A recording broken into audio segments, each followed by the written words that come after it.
90% beginner ये mistake करते हैं जब वो फेसबुक ऐड चलाते हैं। बट इसको हम एक स्टोरी के माध्यम से समझेंगे। दो लड़का था, एक लड़का का नाम था साहिल, एक लड़का का नाम था आसिफ। वो दोनों जा रहा था बिहार से दिल्ली, लेकिन उसको रास्ते में बस स्टैंड पे एक लड़की दिखी और आसिफ ये किया कि डायरेक्टली जाकर के वो लड़की को प्रपोज कर दिया। प्रपोज करने के बाद वो लड़की उठी और उससे स्लैप मारा। फिर उसके बाद ये देख करके साहिल तो डर गया, लेकिन साहिल ने हिम्मत दिखाई और दिखाने के बाद वो पहले जाया लड़की के पास जाकर के बैठा। बैठने के बाद उसको ऑब्जर्व किया और उसे देखा, देखते गया और समझते गया। और उस लड़की के काफ़ी एक्टिविटी को देखने के बाद फिर साहिल ने किया ये कि उस लड़की के साथ हाय हेलो बात स्टार्ट किया।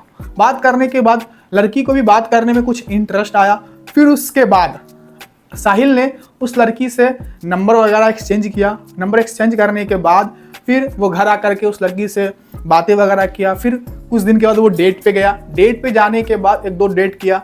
फिर उसके बाद वो लड़की को प्रपोज किया और लड़की एक्सेप्ट कर ली। तो आप मुझे बताओ कि पहले आसिफ ने प्रपोज किया तो उसे स्लैप लगा, और जब साहिल ने प्रपोज किया तो एक्सेप्ट कर लिया। तो यही है हमारा फेसबुक कि जब हम पहले स्टार्ट करते हैं फेसबुक तो डायरेक्टली आते हम सेल्स और लीड ऐड चला देते हैं। हमारा क्या होता है कि फेसबुक ऐड अकाउंट ही बैंड हो जाता है, ख़राब हो जाता है, और सम टाइम में रिजल्ट भी नहीं आता है। तो बेसिकली यही चीज़ है कि अगर हम फेसबुक ऐड को चला रहे हैं तो जिस तरीके से पहले साहिल ने लड़की की साइकोलॉजी को समझा, उसके बिहेवियर को समझा, उसके इंटरेस्ट को देखा, फिर उसके बाद उससे वो प्रपोज किया, उसी तरीके से जब हम फेसबुक ऐड चलाते हैं तो हमें पहले बिहेवियर, इंटरेस्ट और डेमोग्राफिक सारी चीज़ों को समझना पड़ता है। फिर उसके बाद हम जब ऐड चलाते हैं तो हमें रिजल्ट आता है। और एक चीज़ ये कि जो है ना कि जब हम फेसबुक ऐड चलाते हैं तो पहले जो है ना कि हमें पहले जब हमारा ऐड अकाउंट न्यू हो तो डायरेक्टली हमें ऐड, सेल्स और लीड का कभी नहीं चलाना है, क्योंकि अगर हम डायरेक्टली चलाएंगे तो हमारा ऐड अकाउंट बैंड हो सकता है।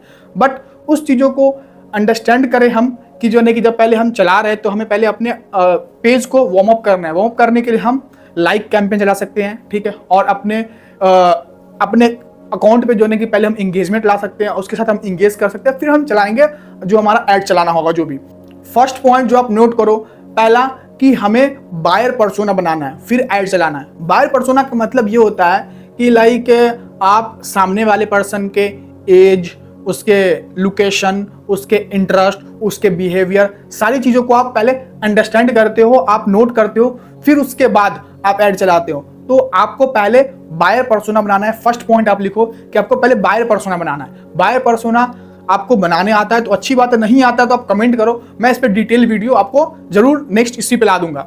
फिर उसके बाद आप जब ऐड चला रहे हो तो आप एक फनल क्रिएट करो, क्योंकि विदाउट फनल हम ऐड चलाएंगे तो कोई भी फायदा नहीं है। बिकॉज कि आपको पता होगा कि टोफू मोफू बोफू, लाइक पहले हम ऐड चला रहे हैं तो पहले जो है ना कि हम पर्सन को ऐड दिखा रहे हैं, दिखाने की वजह से जो है ना कि उनका इंटरेस्ट आएगा, इंटरेस्ट आने के बाद फिर वो हमारी ऐड में वो इंगेज करे, इंगेज करने के बाद वो हमसे बाय करे। लाइक एक प्रोसेस होता है, उसी प्रोसेस को हम फनल बोलते हैं। तो फनल भी हमें बनाना है, बिकॉज विदाउट फनल हम बनाएंगे तो बस हम पैसे लगाए जा रहे हैं, हमें कोई रिजल्ट नहीं आएगा। तो दूसरा पॉइंट हमारा फनल।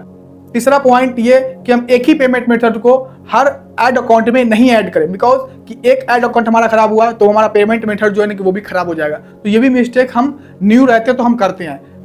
चौथा कि जब हम ऐड चला रहे हैं तो हम उससे टेस्ट करें। टेस्ट हम किस तरीके से कर सकते हैं, लाइक हम 2-3 ऐड कॉपी बनाएं, लाइक 2-3 ऐड बनाए, जैसे कि हम एक क्रॉजल ऐड बना लिया, हमने जो है ना कि एक वीडियो ऐड बना लिया, हमने एक सिंगल इमेज ऐड बना लिया, और उन तीनों को हमने चेक किया। चेक करने के बाद जो हमारा बेटर परफॉर्म कर रहा है उसको हम आगे लॉन्ग टर्म तक चलाएंगे, उस पर हम ज़्यादा पैसे लगाएंगे, ना कि हम सभी पे पैसे लगाए जा रहे नहीं। हमें पहले टेस्ट करना है, लाइक वीडियो ऐड चल रहा है, हमारा क्रॉजल ऐड चल रहा है, हमारा सिंगल इमेज ऐड चल रहा है, जो चल रहा है उसी पे पैसे लगाएंगे, जो नहीं चल रहा है उस पर हम पैसे नहीं लगाएंगे। और दूसरी बात, जब भी हम टेस्ट करें तो न्यू पर्सन यही करता है कि 1 से 2 दिन वो ऐड चलाता है, बोलता है रिजल्ट नहीं आ रहा, बंद करो। नहीं, कम से कम आपको 5 से 7 दिन ऐड चलाना है, फिर उसके बाद आपको देखना है कि आपका रिजल्ट क्या रहा, फिर उसको एनालाइज करने के बाद आपको आगे ऐड चलाना है। लाइक बहुत लोग ऐसे करते हैं, 1 से 2 दिन वो ऐड चलाते हैं, बोलते हैं कि रिजल्ट नहीं आ रहा, वो बंद कर देते हैं। नहीं, 5 से 7 दिन हमें जरूर ऐड चलाना है, फिर देखना है, बिकॉज कि एआई को अंडरस्टैंड तो जब तक हम नहीं करवाएंगे कि हमारा क्या चीज़ है, वो अंडरस्टैंड नहीं कर पाया, तो फिर जो है ना कि वो हमें कैसे रिजल्ट ला कर देगा। तो 2-3 मतलब 5 से 7 दिन लगता है, वो उसका रनिंग फेज होता है, वो उसको अंडरस्टैंड करता है, तो वो उसके बाद वो हमें रिजल्ट देना स्टार्ट करता है। तो हमें 5 से 7 दिन एटलीस्ट वेट करना है, ये एक इंपॉर्टेंट पॉइंट है। तो आपको जो मैंने यहाँ पे बात बताई है, फर्स्ट पॉइंट कि बायर पर्सोना, तीसरा फनल, चौथा एक ही पेमेंट मेथड को हमें हर ऐड अकाउंट में नहीं ऐड रखना है, और हमें टेस्टिंग करना है, और लास्ट हमें 5 से 7 दिन एटलीस्ट ऐड को चलते रहने देना है, फिर उसके बाद हमें चेक करना। अगर इन चारों पॉइंट में से, 5 पॉइंट में से अगर कोई भी पॉइंट ऐसा रहा जो आपको समझ में नहीं आया, तो आप मुझे कमेंट करो, मैं उस पर डिटेल वीडियो आपको ला करके बताऊंगा किस तरीके से आप कर सकते हो। अगर आपको कोई भी फेसबुक ऐड में कोई भी प्रॉब्लम आ रही है, अगर आपको मेरे से 1-to-1 कंसल्टेशन चाहिए, तो आप डिस्क्रिप्शन को चेक करो, मेरा आपको कॉन्टैक्ट इन्फॉर्मेशन मिलेगा, और वहां से फिर आप मेरे साथ कॉन्टैक्ट करो, फिर मैं आपको गाइड करूँ किस तरीके से कर सकते हो।